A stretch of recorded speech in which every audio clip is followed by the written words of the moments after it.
Oria matuko ma Kenya gutua matua mano kaihuri ithenya ria President Kenyatta marakuhiriria Ngwataniro ya Azimio iri ihenya-ini ria kugitira ona kuibaibi kafu gia kura omothe Raila Odinga na mbuto yake makiingira thiku ya gatatu gicua-ini kaunti-ini ya Mombatha. Kaunti ya Mombatha rio gicukiro kinene kia meri atiti kaunti-ini ino ni mambikite kambeni ya gutetane gukundera kwa mawira kumana na waki wa reri ya SGR na guthamio kwa motungata mamwe nginya gicukiro-ini kia mirigo mwena wa Naivasha riu makienda Odinga mahe mwihoko wa gutwithania thogothogo eno. Katiba mpya inasema huduma za feri na bandari zimegatuliwa, zinafanywa na magatuzi. Kwa hivyo Mombasa tunataka feri na bandari yetu tupawe wenyewe.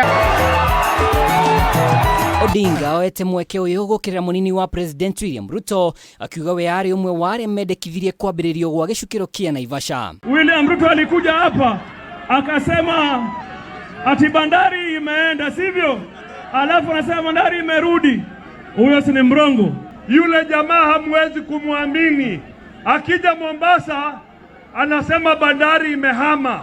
Akienda Naivasha anawaambia ameleta banda. Kwa hivyo ni mtu wa double speak. Wale ambao walitotoa bandari hapa wakapeleka Naivasha wanajulikana. Munini wake Karua oretia aikia kura kuma kaunti ino metheme Ngwataniro ya Kenya kwanza akionania gukirira munini wa President William Ruto uria augite ndakoragwo na mirugamo mikindiriku. Kama kuna mhusika mkuu ambaye nchi imeenda mbaya chini yake ni William Ruto. Ciiraniro-ini ciake Odinga augite angikahotana thirikari yake ni gwaka iganda iri gutungata mabũrũri ma gĩtarũ kia Afrika ya irathĩro. Mimi nataka tushinde yule jamaa na 70 na kitu 75%. Hii itafanyika tu ikiwa kama hapa Jomvu turnout itakuwa 100%.